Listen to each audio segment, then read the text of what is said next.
I'm super excited for another episode of Show About Science. This is your host, Nate. Today, we're traveling to a very special place called Middlefork Farm, where the magic of growing organic food happens. It's going to be an awesome episode, so let's meet our guest, Verd, and get this show started. So, welcome to the show, Verd. It's good to be here. Thanks for having me. And could you tell our listeners a little bit about yourself? Sure. My name's Verdant Nolan. My wife and I, Jeanne, run a company called the Organic Gardener, which helps families grow beautiful, productive, and organic gardens. We've been doing it for 14 years now. We have a small farm in Northbrook area where we have alpacas and goats, and my mission is to help people grow food and find their connection to the planet in a way that feels authentic to them, and also at the same time in a way that gives them something back through food, in this case. Fruit, vegetables, and honey. Okay. Organic farming is basically growing food without chemicals or pesticides, but it's so much more than that to Verd. We organic farm by being aware of what is good for the soil, what is good for the people handling the materials in the soil. It's very, very important to make sure that whatever you put into the earth, it's not going to hurt the earth somewhere else. Those chemicals can end up in the water we drink, and we definitely don't want them in our food. So that's essentially what organic comes down to, is it's gardening in harmony with nature and with the planet. That's the way I see it. Yeah. Middlefork Farm is the coolest place ever, and we're so lucky to be here on a very special day. So today's our planting day for summer planting. Nate, you may or may not know this, but in our region where we live, we can grow cold weather crops and warm weather crops. So we plant in spring, summer, and fall. So we get 3 major plantings at the Organic Gardener. So what are the 3 seasons that you can plant stuff in? And what general plants can you plant in those seasons? Sure. Well, first, we have 3 seasons we can plant in, and what I mean by that is spring, summer, and fall. The spring and the fall times are going to be things like spinach and peas and lettuces and plants that are more cold tolerant and cool tolerant. In the summer, we're going to plant, some of the stars of the garden, things like peppers, tomatoes, eggplants, the stuff you see them planting here right now, peppers, things like that, cucumbers. And then in the fall, again, it's sort of like a repeat of spring, really.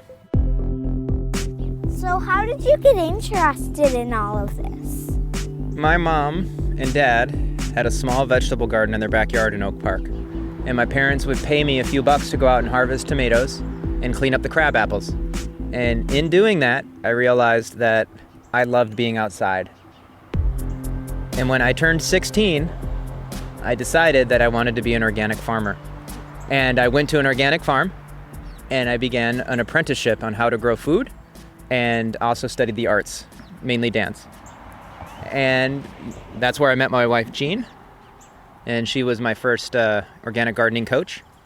And then when I was 21, I traveled the world doing willing workers on organic farms, and I went to a potato farm in South Africa and learned beekeeping there, and grew vegetables in many different parts of the country until finally settling back here on the North Shore and starting the Organic Gardener with my wife.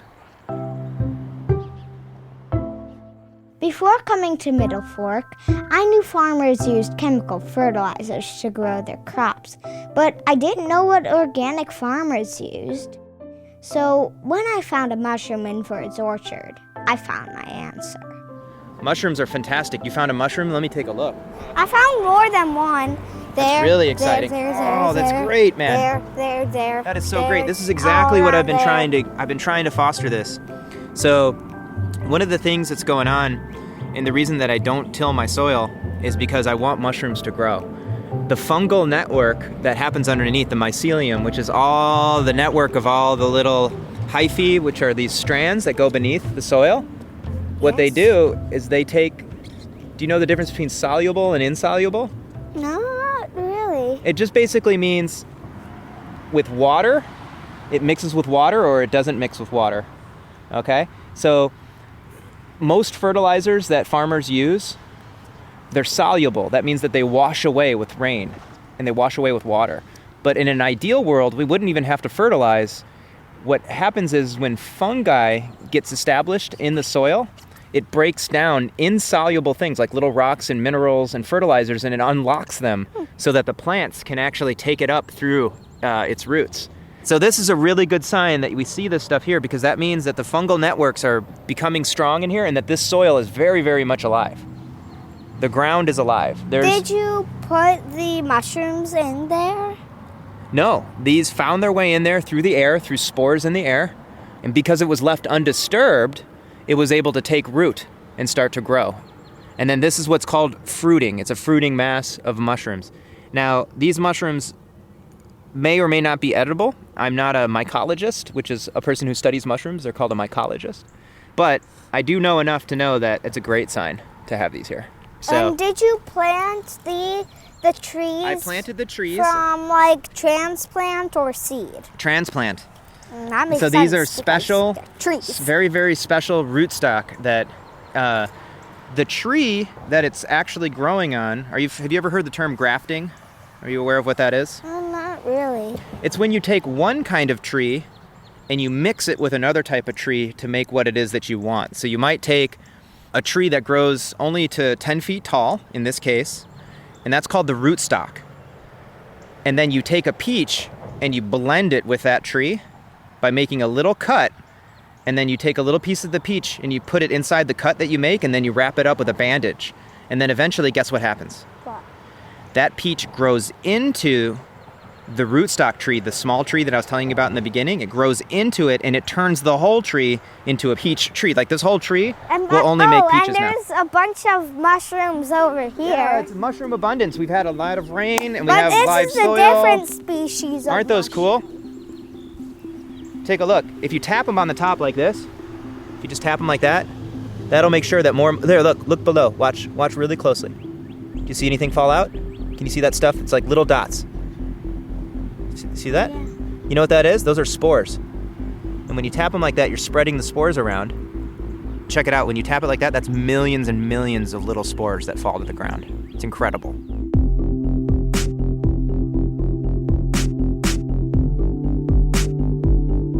So, Vert's organic farm is alive and well and thriving, but he has noticed changes over time because of climate change, and he's had to adapt to those changes.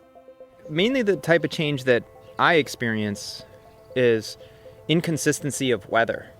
So we might have like a quick cold event or a heat flash or, 80 degrees in the middle of, March in a way that's unseasonable and it lasts a few days, which, for example, this year would mess with broccoli. It would send a signal to broccoli to produce its heads earlier when really it wanted that consistent cold and rainy part of the season. We're not like on an island where the water's rising or like Venice where we're, dealing with water events. Although on this farm we do have flood events as well. So inconsistent large amounts of rain, but mainly temperature, mainly just fluctuations in temperature. And there is a consistent warming that's going on, which is, why I'm making a play on growing peaches. I'm hoping that my peaches will do better actually in that. So I'm trying to work in harmony with climate change as much as I can. Experts agree the effects of climate change will continue to worsen over time if we don't do something to stop it. And what Vert is doing may have a small effect on climate change, but if a lot of people do it, they will have big effects. So let's start an organic gardening revolution! Nate for Secretary of Agriculture. That's what I say, my friend. You keep going, you figure this out, and then you lead us on to a better future, please. And who better to lead the world to a better future than all of us kids? But how do we get started? Okay, great question.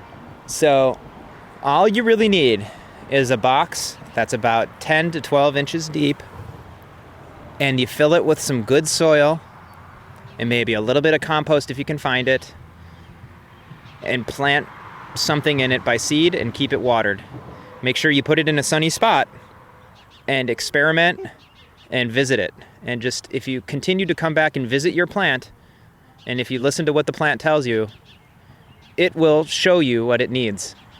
But the basic things before the plant can talk to you is you need to get it going. So you need good soil, you need good sun, and you need a water source to make sure that you water it every day. Okay. That's it. If people want to find out more about your and Jeanne's work, how can they? 2 ways. First is we have a website called theorganicgardener.net. So you go to www.theorganicgardener.net.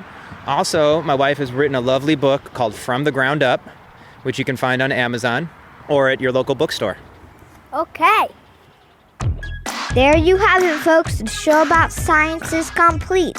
Thanks to everyone at Middlefork Farm for letting me help with the planting. And if you ever need someone to feed the goats, I'm always available. Music on today's episode comes from SoundsLikeAnEarful.com, and our theme music was written by Dan, Teresa, and Jeff Brooks. Okay, Dad, you can shut the recording off. For the newest episodes of the show about science, download the Pin app or go to pinna.fm/promo.